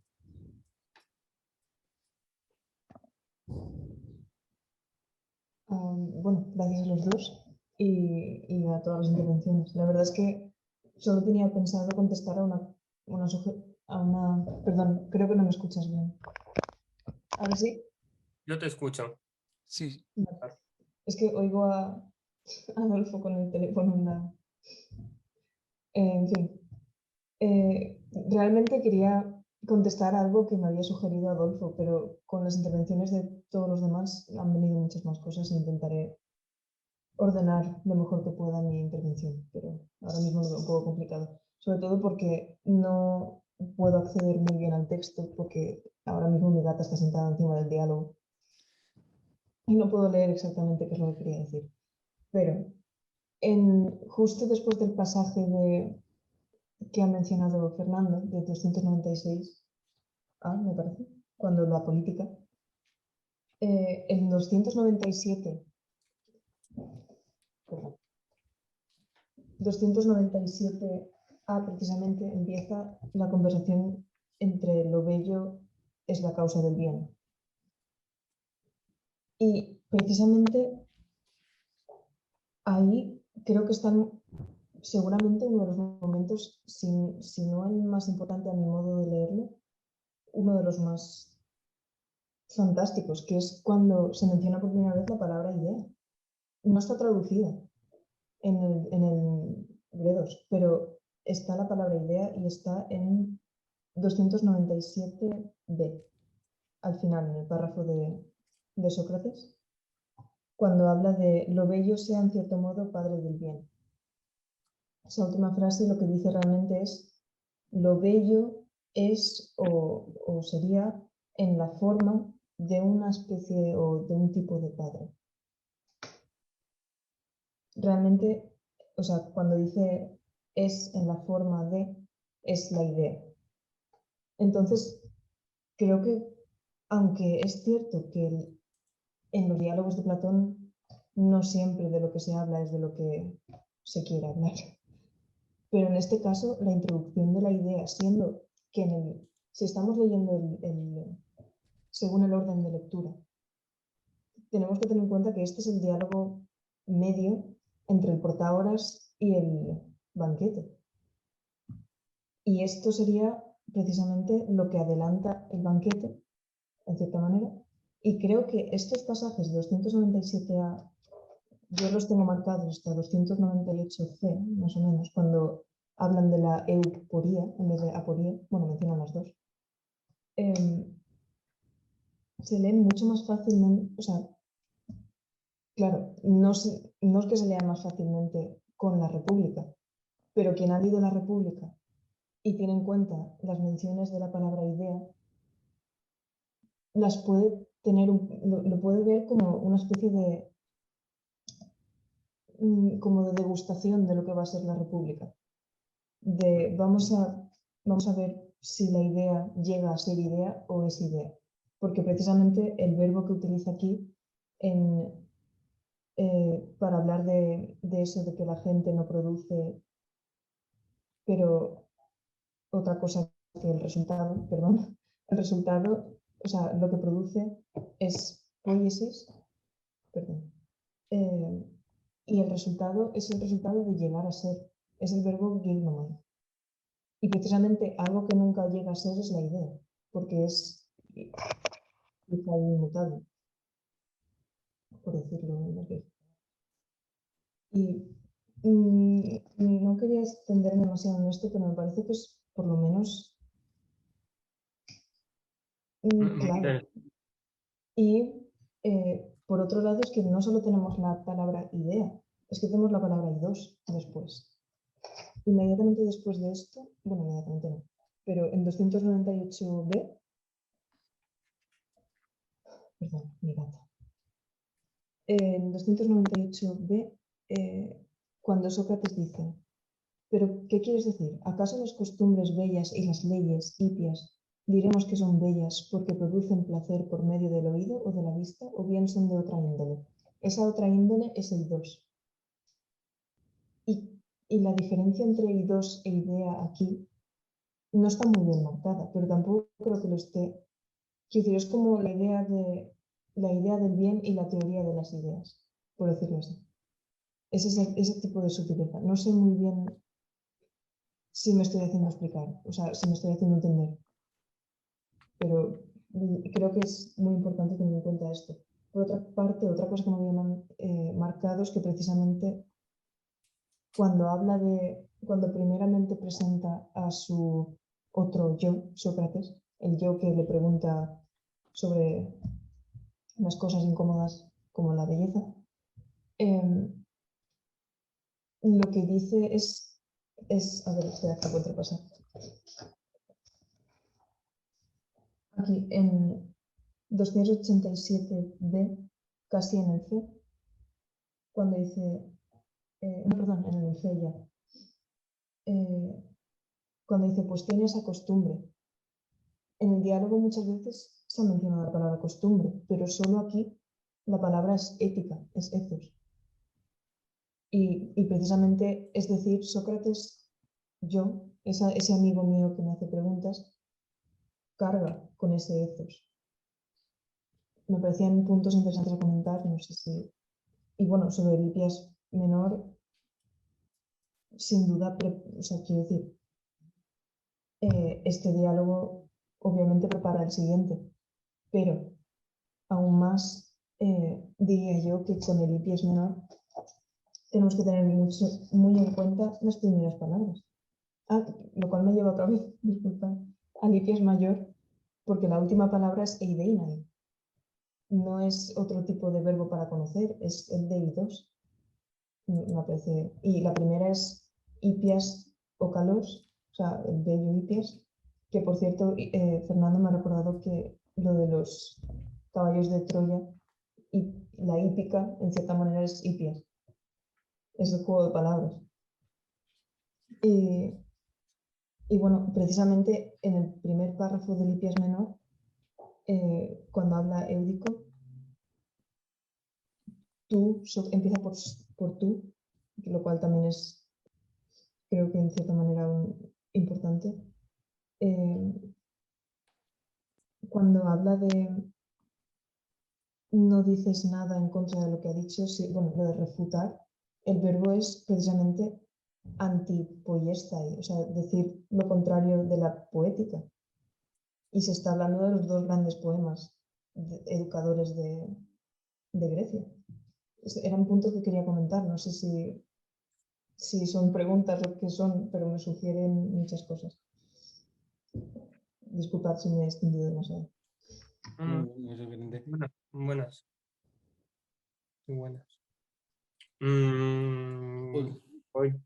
¿Podría decir algo en relación a estas dos cosas? Una por Fernando y la otra por lo tuyo, María.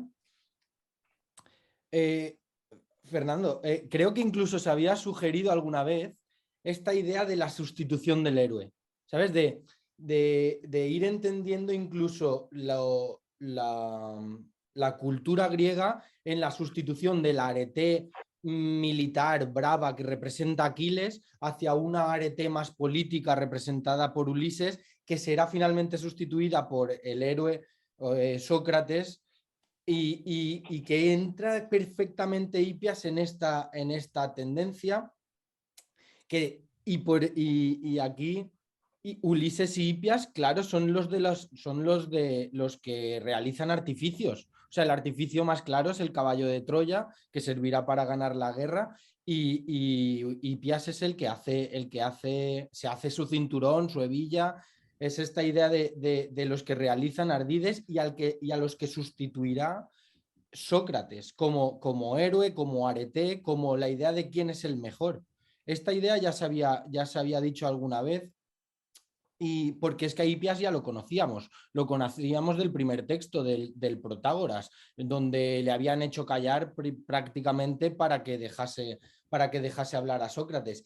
Y en estos primeros diálogos ya habíamos dicho incluso que está emergiendo algo nuevo, que dentro del contexto ilustrado que representa la sofística, y que incluso se había confundido a Sócrates con alguno de estos sofistas, por ejemplo, a la entrada de la casa donde tienen la reunión con Protágoras, Hipias y Pródico, pero que poco a poco se irá viendo como Sócrates está intentando emerger algo nuevo que va a ser la filosofía, que va a representar la arete, el ideal de cultura griego, y que será representado por él. Y de hecho, lo supera, diría yo, en parte en este texto, con un ardid también, porque con la intención de examinar a un Hipias que no se deja examinar, utiliza un ardid, se enmascara, por seguir con tu palabra, Nando, para no refutarlo directamente.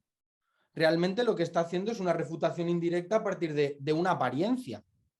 y utiliza una máscara de alguna forma, pero que es su propio rostro. Por lo tanto, no se está poniendo tampoco una máscara falseando el asunto. De hecho, que todo el texto gire sobre la idea de belleza, cuando el problema de la belleza está en clara relación con el problema entre el ser y la apariencia, no es casualidad. Yo creo que este es un texto, habíamos dicho antes, prometeico, en el sentido que ya nos adelanta muchas de las cosas que está por llegar, porque aparece por primera vez la palabra idea, aparecerá también Sócrates, su rostro con sus ardides, presentándose como la filosofía, y de una forma, digamos, más clara que en los diálogos anteriores, y que con este desdoblamiento, que de alguna forma, por retomar también una conversación que habíamos tenido anteriormente en otro de estos seminarios con Natanael, desmentiría que Platón puede pecar de trágico, aunque haya utilizado las falsillas de las tragedias, aunque las tenga en cuenta y trate de hacer una superación de la tragedia. Este desdoblamiento que hace, como hablando por un inquisidor insolente con el que Hipias no estaría dispuesto a hablar, que es el mismo que incluso lo reconoce, aunque Hipias no lo ve, como tantas otras cosas durante el diálogo, ese ardid lo va a llevar a la superación. Decía que con ese desdoblamiento, que no deja de ser un recurso cómico, nos está demostrando que Platón para nada es un trágico, ni tampoco es un cómico. Por lo tanto, también nos está poniendo en situación que la filosofía está también, o bebe de los dos, está en ese contexto, pero no es eso. A eso me refería con la emergencia progresiva de la filosofía, que creo que en este diálogo tiene un punto clave con el rostro de Sócrates y con este desdoblamiento, que en última instancia es un diálogo interior, es un habla interior, y creo que el habla interior está en la base de todo pensamiento filosófico. O sea, desde los aforismos antiguos griegos del conócete a ti mismo, y que está en la base, este diálogo interior es precisamente es la filosofía en sí, lo que en el futuro será el daimon. Es algo que no es dogmático, que no te dice lo que debes de hacer, pero en cambio sí te recomienda no hacer algo, es negativo. De ahí que incluso sea el silencio o la relación entre ese diálogo interior y el silencio y la muerte con el que empieza, con el que acaba uno y empieza el otro. O sea, que es un diálogo que de hecho ha conseguido lo que le acusa en mí, lo que le acusa a Hipias, porque hay dos metodologías claras. La de Hipias, de elaborar un discurso, y el otro, el de fragmentar el discurso, ha conseguido fragmentarme muchas ideas que no soy capaz de hilar en un discurso suficientemente sofisticado. Nada, esos apuntes por ahora, por no extenderme y dar pie a María, que veo que tiene también la mano levantada.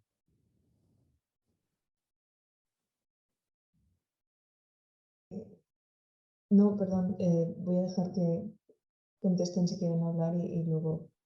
Eran solo dos apuntes que no había dicho, que era sobre la idea, pero nada más.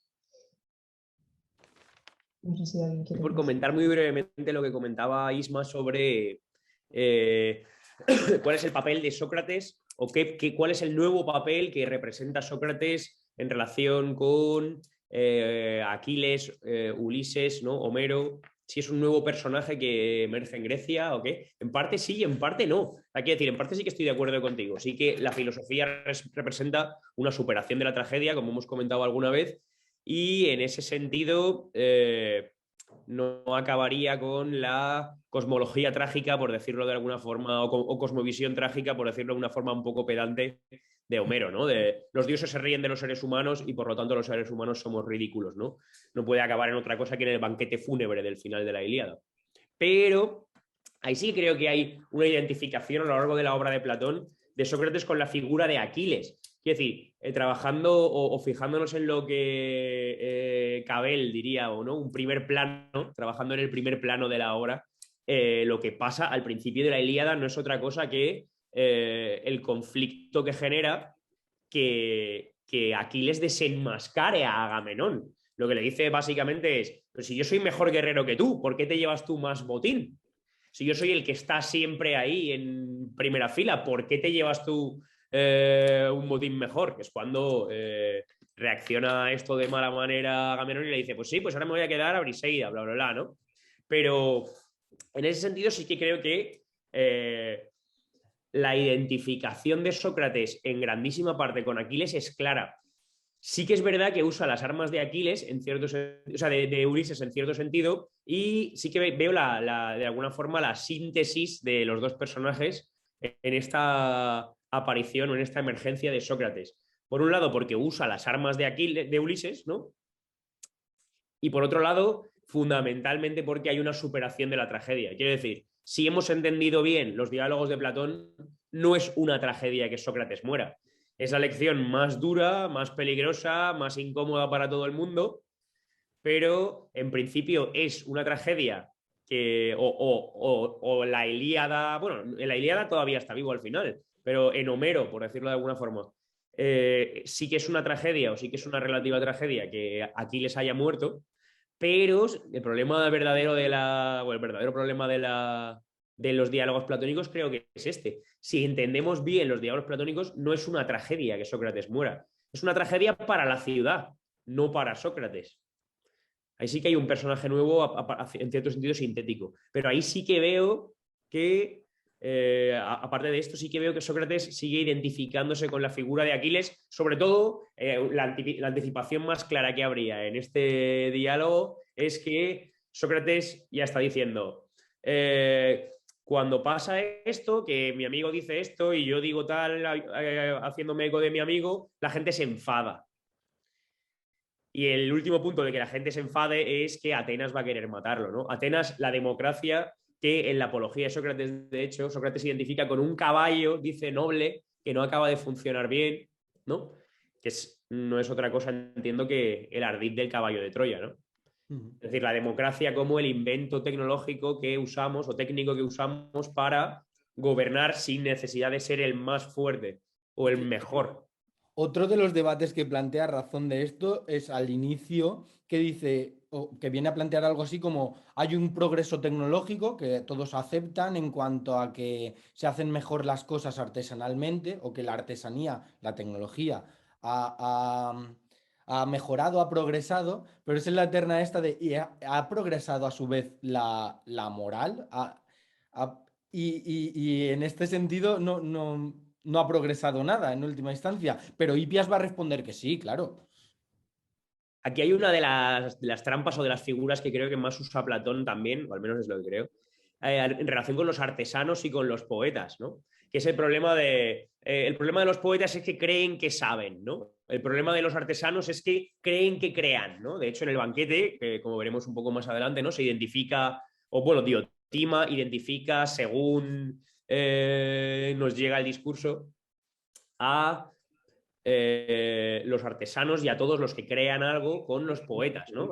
Tendremos que discutir a fondo este pasaje, pero en ese sentido creo que la clave de la identificación de los poetas con los sofistas, o sea, de los artesanos con los sofistas, es que creen que lo han creado todo, que es lo que le replica Sócrates a Hipias, ¿no? Le dice, dijiste que tú habías creado todo lo que llevabas, ¿no? Diciendo en ese sentido, ¿crees que el ser humano o el hombre es la medida de todas las cosas? En la medida en que tú conoces todo lo que es necesario conocer, en la medida en que tú puedes ejercer todo lo que es... Y en última instancia, uno de los problemas clave, que es lo que traía María, era lo de la idea. La idea precisamente, o la hipótesis, si queremos no llamar la teoría de las ideas de Platón, lo que viene a postular es, es que los seres humanos no son completamente dueños o no son dueños del conocimiento al que puedan aspirar. Es decir, para entender algo, para saber algo, dependo de algo que está más allá de mí. No conocemos efectivamente las cosas, ¿no? Esta es creo, un poco la clave. Es el hecho de proponer algo como límite al ejercicio del poder absoluto, que al quedar identificado la clave es esta. Al identificar poder y saber, si creemos definitivamente que sabemos, creeremos que podemos ejercer el poder legítimamente. Y ahí está la traba o el límite que pone Platón o Sócrates a esto, ¿no? Si supiésemos efectivamente, sí, podríamos ejercer el poder efectivamente, pero puesto que dependemos de otra cosa que está más allá de nosotros, que son las ideas, no podemos ejercer el poder absolutamente, ¿no? Efectivamente. De hecho, eso...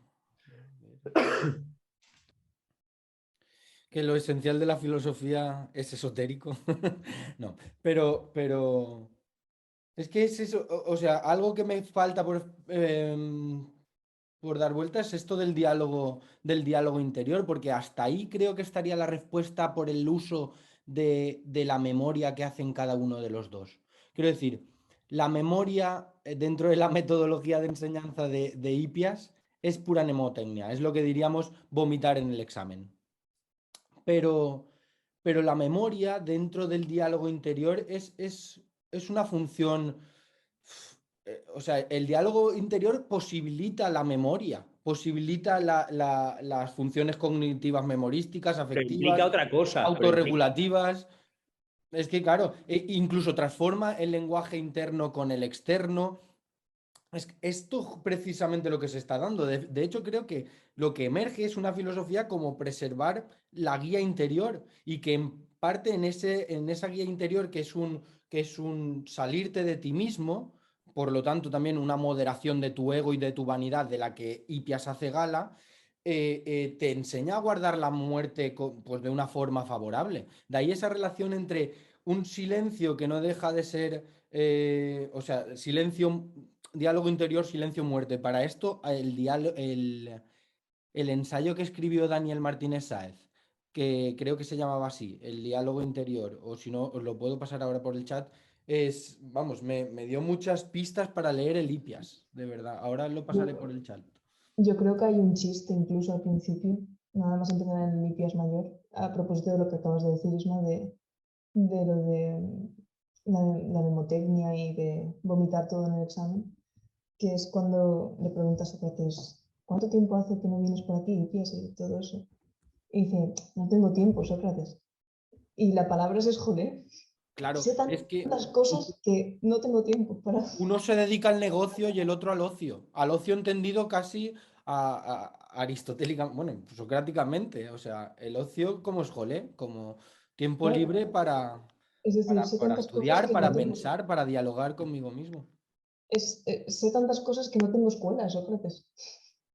De hecho, casi podríamos decir que el diálogo interior o la dialéctica en la que se parece que se plantea la filosofía, ¿no? Según Sócrates, es precisamente incorporar a esa memoria el tribunal de Sócrates, ¿no? Que es quien pone en cuestión y interroga o examina la memoria. Es decir, el diálogo socrático entiendo que se diferencia de la mnemotecnia de Hippias, en que Hippias parece no examinar lo que dice, simplemente es un monólogo, ¿no? Sócrates, perdón, En ese sentido, Sócrates incorpora esa memoria y además el tribunal de Sócrates, hijo de Sofronisco, que es el que examina todo lo que ocurre. Perdona, María. ¿El qué? ¿El qué? En busca del tiempo perdido de Proust. Sí. Ay, pero es que en ese sentido, creo que el diálogo interior, decía uno de los artículos que habéis citado que no conocía en el guión, que ese diálogo interior es lo realmente terapéutico de la filosofía. Lo que pasa es que la ignorancia de Hippias es muy superior a la terapia socrática, pero que ahí está la salud, por devolver también a uno de los conceptos médicos que ya han aparecido en algunos de los seminarios anteriores. Es que hay algo de terapéutico en este salirte de ti mismo, desdoblarte, en ese punto intermedio entre lenguaje y pensamiento en el que se sitúa el diálogo interior, que no deja de ser un conocerse a sí mismo. El peligro del que advierten en Protágoras es de dejar que un sofista cuide del alma, y la palabra es terapeuta. Claro. Hay algo de no abandonar nunca esto de la filosofía como medicina, como terapéutica, por ir planteando ya algunos de los temas que seguro se presentan cuando tengamos esa... Bueno, de hecho, el Ión, por adelantar un poco, todo lo que has dicho de la Ilíada está ahí porque precisamente creo que si no recuerdo mal, se dedica a lo que has dicho antes, Fernando, no me sale, las litai de... ¿A lo qué? que Perdona, que Homero- no te oigo bien a veces. Perdón. No, que va. Nada, que solo por adelantarnos un poco, de lo que habla Lión, o sea, lo que le interroga Sócrates a Ión es cuál es la intención de Homero.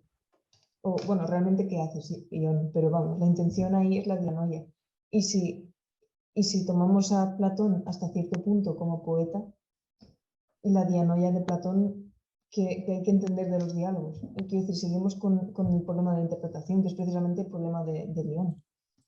Y ya lo tenemos desde el Protágoras, con la interpretación del poema de Simónides. De hecho, esto nos sirve para anticipar que el próximo será el de Lión y que estamos aún en los pre-república, porque quería decir que hablar con nosotros mismos, que incluso es la mejor forma de construir una ciudad ideal. O sea, en el sentido en el que no dependes de convenciones de lenguaje, ni estás dominado por las pasiones de la ciudad. O sea, hasta creo que la República está anticipada en algunos de los asuntos que en el Hipias se tratan. Y gracias sobre todo a este recurso en parte cómico que se utiliza para desdoblar. Es que precisamente en la República, cuando se habla de la belleza, no lo hacen en un sentido determinado. Es decir, no acaban diciendo el sintagma, la idea de belleza. Lo hablan como las cosas bellas y la idea de belleza, pero en griego no tiene el determinante, tiene el artículo indefinido. Creo que ya hemos dicho que el primer libro de la República es una bajada a la de superación del cancerbero, es una imitación del viaje a los infiernos de una sustitución, una reinterpretación, o se puede al menos leer así, digámoslo mejor así, que de la bajada al Hades de Ulises, en este sentido de sustitución o reescritura del héroe. De Hércules también, dice Babrán. Bueno, en última instancia sí que se dijo en un momento que de lo de estar de acuerdo, y por también retomar uno de los temas, estar o no de acuerdo con este orden de lectura, creo que pues, los diálogos desde luego lo que no sirven es para la plasmación de dogmas así muy definitivos, sino para ir germinando en cada cual este diálogo interior, o al menos eso es lo que creo que debería servir, y que no se trata tanto de estar de acuerdo como de comprobar o de examinar, mejor dicho, qué nos dice este orden de lectura que va cogiendo marcha. Bien, ¿alguna cosa más? ¿Queréis dar una conclusión, Carlos? Sí, yo quería preguntar una cosa también para generar un pequeño debate a poder ser, que es que en el Protágoras dice que las virtudes se parecen más bien a un rostro, ¿no? Que entre ellos son distintos, pero que forman una unidad, no entre ellos. Y yo quería preguntar creemos todos que hay una relación entre separar a los héroes, como parece hacer Hipías, que parece otorgarles a cada uno una virtud. Y eso es una de las cosas que más me ha dejado a mí extrañado del texto. O sea, es como que ha dividido las virtudes y las ha ido repartiendo a cada uno, parece ser, ¿no? Ha dicho, Néstor es sabio, Ulises es astuto, ¿no? Parece ser, ¿no? O sea, parte, ¿no?, de esa poca reflexión, ¿no?, que estábamos hablando, ¿no? Parte de esa mnemotecnia. Se acuerda de esto y como que les ha atribuido un atributo. Casi es una tarea prometeica de ir repartiendo atributos. Claro. Yo creo que aquí también hay un juego de ver, de presentar el elemento más que basanístico dramático. Es decir, ¿qué se está diciendo en el diálogo? Quiero decir, creo que lo que te está poniendo de manifiesto cuando Sócrates discute esta posibilidad de separar o no a los personajes es, bueno, es que no estás cometiendo un error cuando te identificas identificas completamente con Ulises o cuando te identificas completamente con Aquiles, ¿qué está diciendo al final Homero? O sea, creo que sí que ahí Platón simpatiza más con Homero de lo que puede aparecer en algún momento, en el hecho de que creo que tiene en cuenta que una cosa es lo que dice Aquiles, otra cosa es lo que dice o hace Ulises, y otra cosa es lo que dice Homero al final, ¿no? Ahí sí que creo que se está anticipando el hecho de no separar las cosas, tener en cuenta los elementos en conjunto para ver qué es lo que dice en última instancia un diálogo, ¿no? Una obra. Sí que creo que hay un cierto juego en este sentido. Bien, pues son las 8. Si queréis, nos lo dejamos aquí. Muchas gracias, Michael. Muchas gracias, Carlos, por el trabajo que nos habéis presentado hoy. A Que vosotros. ha dado pie a este Gracias a vosotros. debate. Nada, no, el siguiente será Lyon. No tiene aún fecha, estaremos al tanto o sea, lo publicaremos en el momento lo sepamos y esperamos veros a todos allí de nuevo. Un placer. Igualmente. Igualmente. Hasta luego. Hasta luego.